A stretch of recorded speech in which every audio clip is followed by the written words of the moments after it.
There are 3 ancient wells in Sheppey. Only one remains uncovered. It's housed in the back garden shed of Leon Stanford. I don't know how the word's got around, but it certainly has. They come to take water away. They come for relatives, friends. The wells are dedicated to Bridget, Celtic goddess of healing and fertility. Leon has been visited on many occasions by childless couples wanting a sip of the magical water to help them conceive. Of about 100, we've had about 30 recontact us to say that they have since had a child or been blessed with a child.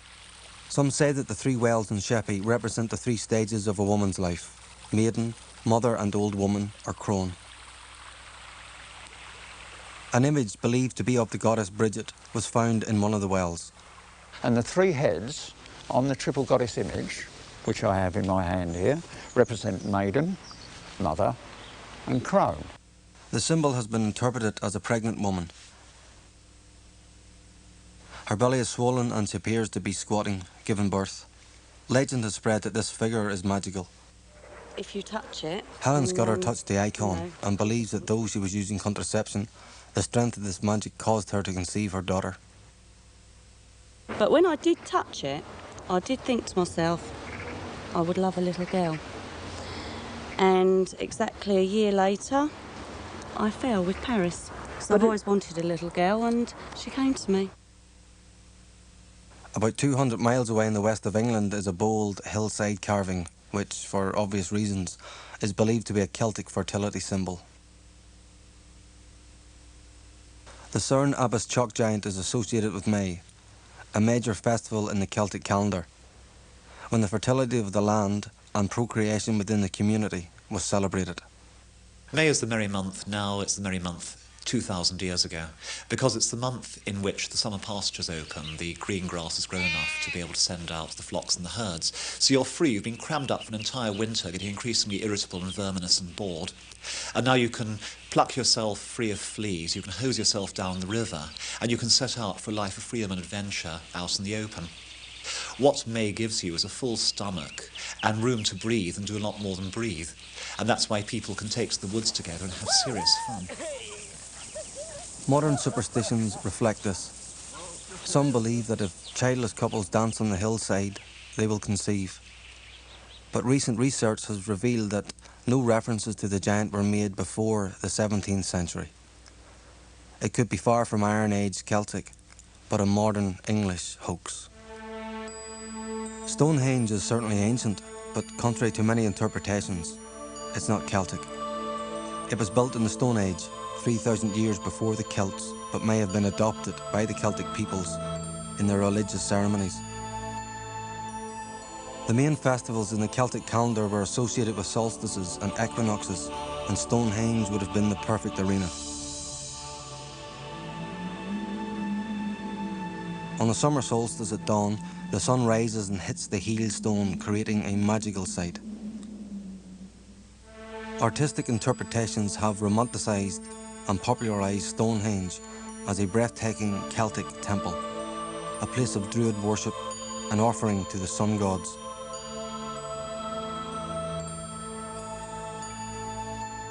At the solstice festivals, there may well have been huge gatherings like this: fires, feasting and sacrifice.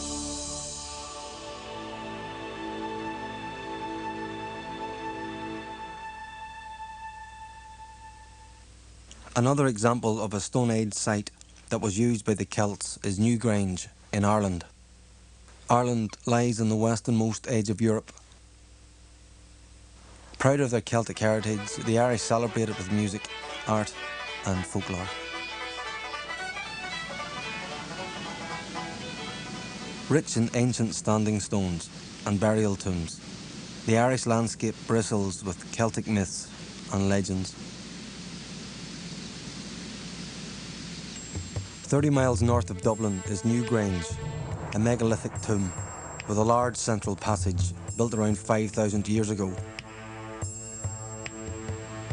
Despite the modern shoring up of the original stones with quartz bricks, the tomb still has a magical air about it.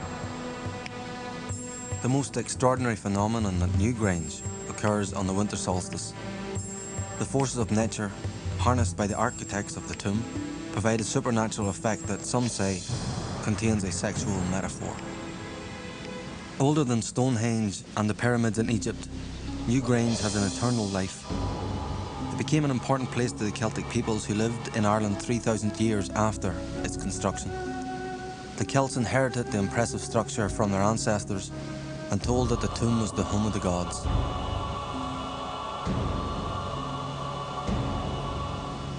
Celtic religion was based on magic and superstition. Their priesthood was a powerful group of elders, the Druids. They may have conducted religious and civic ceremonies at sites such as Newgrange. Many ceremonies included blood sacrifice, which they believed was necessary to placate their gods. Their religious beliefs and codes of conduct were expressed through myth, ancient parables that were often set at sacred sites. Many myths are set here at Newgrange, linked to the belief that the gods lived there.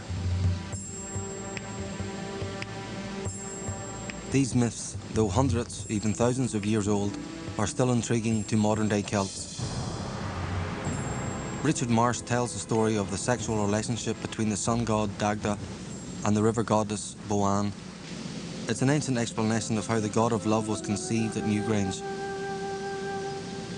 When all the passage tombs were finished, their king, the Dagda Mór, the great good god, looked around for one for himself to occupy, and he found Newgrange. He thought he would like to live there. The problem was there were two people living there, Boann and her husband Alkmaar. Now, the Dagda thought he wouldn't mind sharing the accommodation with Boann, but what was he going to do about her husband Alkmaar? The Dagda sent Alkmaar on an errand that should have taken one day. But because he was the sun god and the sky god, he was able to make 9 months seem like one day. So when Alkmaar returned from his errand, thinking it was the evening of the day he had left, there was his wife Boann with a brand new baby boy, saying, "Isn't it marvelous, the child who was conceived in the morning and born the evening of the same day?" And poor old Alkmaar never knew any different. This, of course, was the son of the Dagda, Angus Og, young Angus, the god of love and the god of youth. First of all, the Dagda is the sky god, the sun god. He's represented by fire. Boann is a water goddess. She's the goddess of the river Boyne, which goes through the Boyne Valley just below the mound here. In Celtic tradition, the earth is feminine, the sun is masculine. And we have, at the winter solstice, the male sun coming into this female monument. If you think of a passage tomb as the belly of a pregnant woman, and the passage is the birth passage, and the chamber is the womb, you have the male sun god coming in to the womb and bringing fertility, the fertility of the sun, into the female earth. This sexually charged myth has a clear connection with the unique event that happens here annually. On the winter solstice, the rising sun pierces through a narrow gap in the rock near the central doorway and lights up the whole chamber. It's an impressive feat of ancient engineering and astronomy. Archaeologists have interpreted this as symbolic of the sexual relationship between the sun and the earth. The sun penetrates the earth to bring life to the soil and provide its fruitfulness. This is clearly reflected in the myth of the god Dagda, who impregnates the goddess Boann. The stone carvings at Newgrange also may reflect this legend. The wave-like formation could represent the river goddess, and the spirals, the sun god. The association of Newgrange with sex and fertility is reflected in another myth, the story of Dermot and Grania, a tale of love and lust. It begins at Newgrange, the mythical seat of the Irish kings. The mythological King Cormac, who commanded the region around Newgrange, arranged for his daughter Grania to be married to Finn MacCool, the heroic leader of the Fianna war band. Newgrange makes sense as the location for a mythological wedding, as the ancients may have used it for ceremonial and religious festivities, including the funerals and marriages of dignitaries. Being a good father, Cormac said to Grania, "Would you like to marry Fionn MacCool?" Grania said, Fionn McCool, the captain of the Fianna, the great hero? Of course, I'd love to marry him. Fionn McCool is still a popular hero in Scotland as well as Ireland. Legend tells of Finn as a giant who created a stepping stone from Ireland to Scotland. He scooped out a handful of earth, leaving a huge lake behind, Loch Ness, and flung the rock into the Irish Sea, creating the Isle of Man.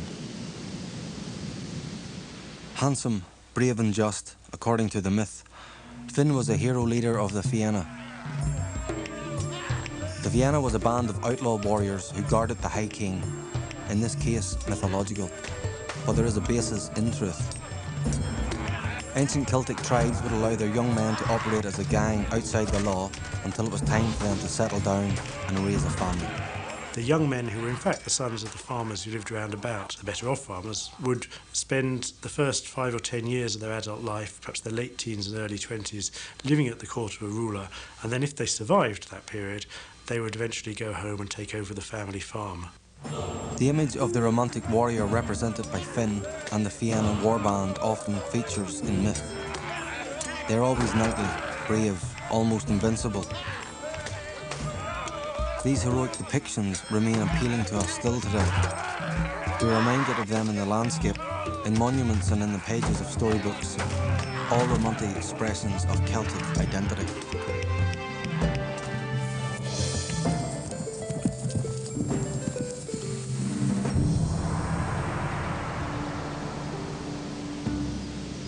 The myth of Dermot and Grania is one such expression. Dermot is attending the wedding of his leader Finn and the young princess Grania.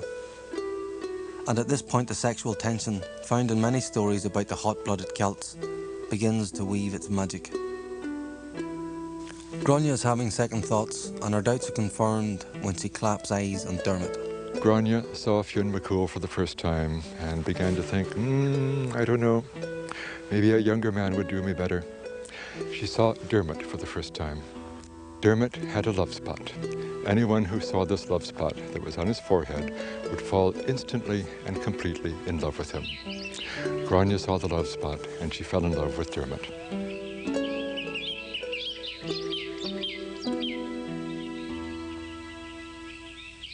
Diarmid behaves badly because his first loyalty is to his chief. He literally is supposed to die for his chief. And yet he does exactly the wrong thing. He's seduced by a determined woman who ruins his life by running off with him and breaks the bond between chief and man.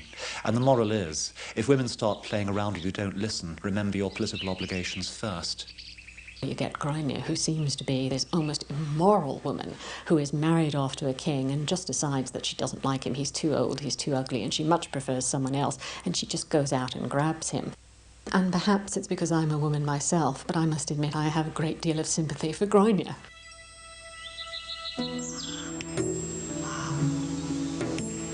Dermot and Grania eloped, with the spurned warlord Finn and his warriors in pursuit. The lovers fled for a year and a day, sleeping in a different place each night. This part of the myth is firmly rooted in the Irish landscape and has become a popular explanation for these mysterious structures, each said to be a bed of Dermot and Grania. Every night when they went to sleep, Dermot built a separate shelter. They spent each night in a different place. And locally, these will frequently be called the bed of Dermot and Grania.